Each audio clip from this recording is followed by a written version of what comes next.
Suck me in What's anymore. up, I thought you guys? This still is liked me doing it Reacting. like when you were little. We're gonna be reacting to his stories.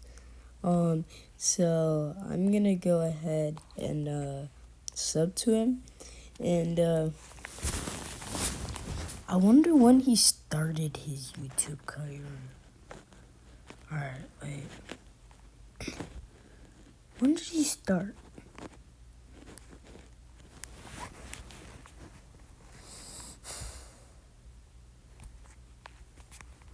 My dad barged into my room at 7 in the morning. Where are you going today? Who are you seeing? And what time will you be back? I told him basketball practice, and he crossed his arms. You are not driving yourself anymore. I am taking you. He grabbed my phone and installed a tracking app right there. Delete it and I'll sell your car. Mom walked past and I grabbed her arm. What is going on with him? She shrugged. He is just being protective. My dad used to not notice if I came home at all. Now he wanted a minute-by-minute schedule, and he was the one acting guilty. Whatever had changed, I needed to figure it out before he turned that attention on the one thing I was actually hiding. That night he scrolled through my phone in front of me and stopped on a comment from a girl named Jenny. What school does she go to? I said it wasn't a big deal, and he got in my face. Everything is a big deal when you're hiding things. He was right. Jenny was my girlfriend, and I wasn't allowed to date. One afternoon when I was supposed to be at the library, I walked to the park to hang out with Jenny. Jenny said her mom had been weird lately too, gone every weekend, dressed up for work trips that never used to happen. We laughed about how both our parents had lost their minds, and for an hour at that park, I forgot I was grounded from my own life. Jenny was the only part of it that felt normal. My dad texted saying he was coming to pick me up from the library, so I raced back, but he was already in the parking lot with his arms crossed. The librarian said you never came in. I opened my mouth to answer and froze. Wait, what are you doing on this side of town? Your office is 40 minutes away. His shirt was untucked and I could smell perfume that was not my mom's. His face turned red. That is none of your business. The next day, while my dad was busy at work, Jenny and I skipped school and drove to her house since her mom was supposed to be in Boston. I turned onto her street and my blood went cold because my dad's silver Porsche was in her driveway. We walked in quietly and heard laughter from the living room, so we snuck up and slowly peeked around the corner. My dad was on the couch with his arm around Jenny's mom. Dad, what is happening right now? He held both hands up. Let me explain. Jenny stepped forward. Mom, her mom jumped up. I thought you were at school. I thought you were in Boston. Nobody moved. Two kids who skipped school and two parents who got caught cheating, all standing in a living room nobody was supposed to be in. My dad barged in. My neighbor tried to drag my Rottweiler off the porch because he thought I bought a very realistic lawnmower. My dad barged into my room at 7 in the morning. Alright, the iPhone 17 is basic already.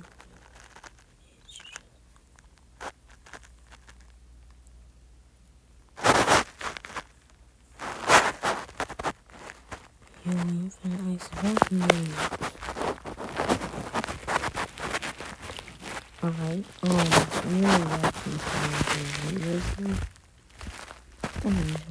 Alright, let's do. These are so long. Let's do this one.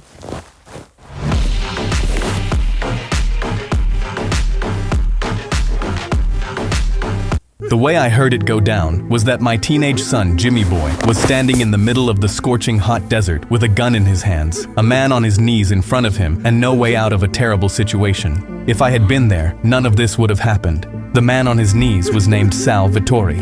Please, I swear I didn't steal it. Why would I start a war between us? Aidan Byrne, the head of a local Irish gang, put his hand on my son's shoulder, the hand of a man who had claimed my son as his own. Listen to me, boy. This is your chance to show us what you're made of. Sal wept. Please, I have kids and grandkids for Christ's sake.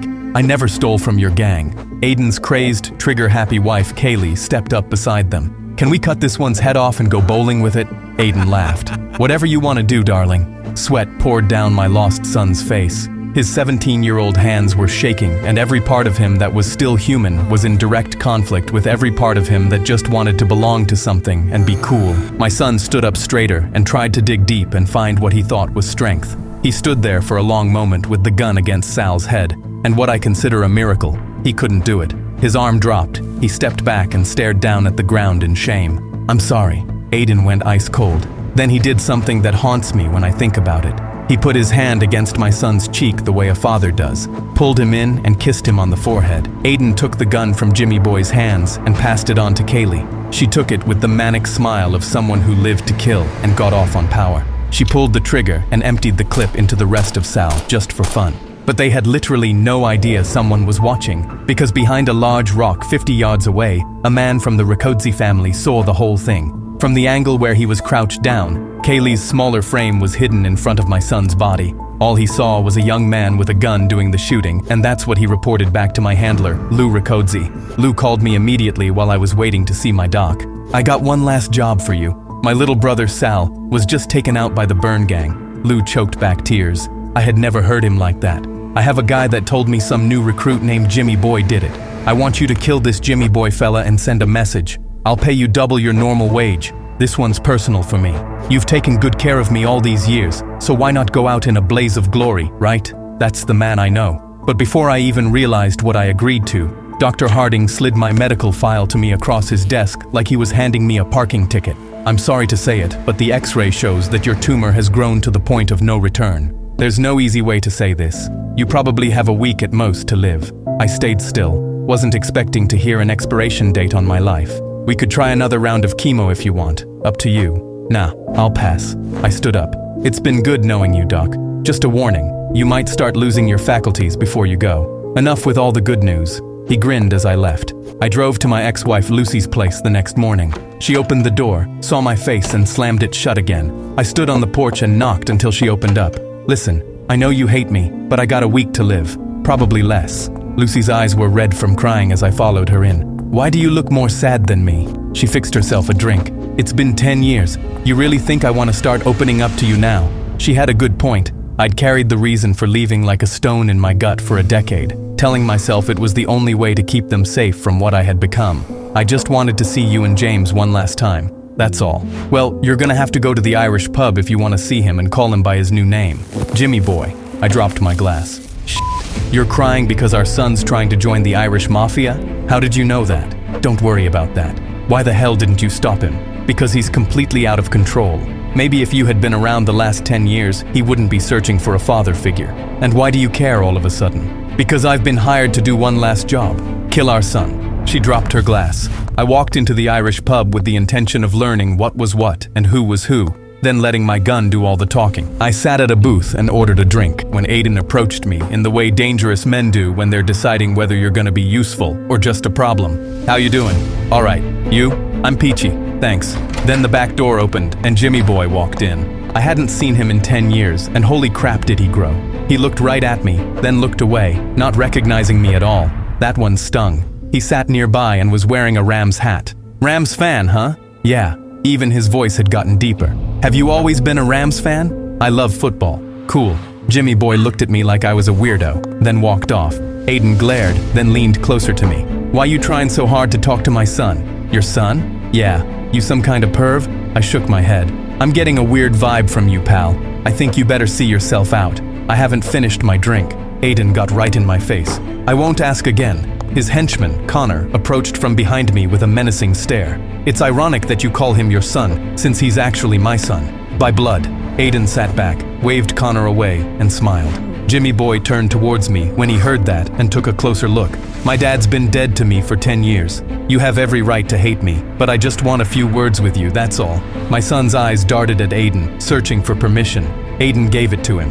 We sat in a booth, but Aiden and Kaylee were nearby, listening in. I just stared at him, taking in who he's become.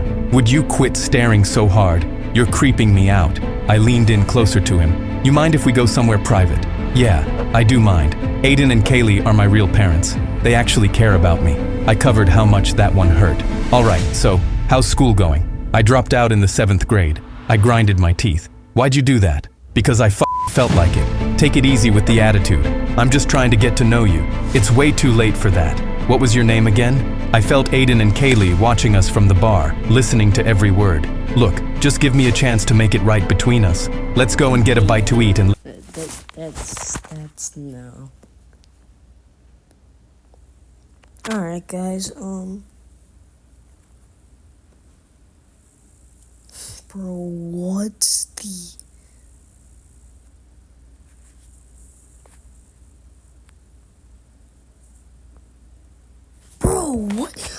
these videos. Okay,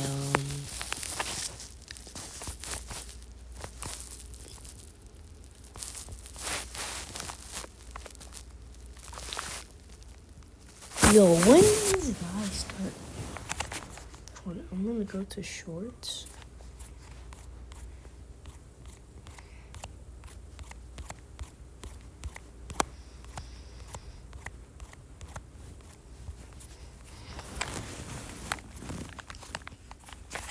Dang, he got a lot of shorts.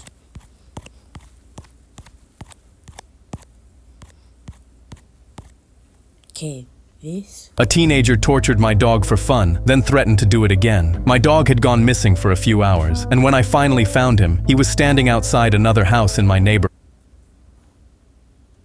Bro, this guy started like 5 months ago, and he's super duper famous. What the actual heck? Alright, peace guys. That's enough for watching his stories.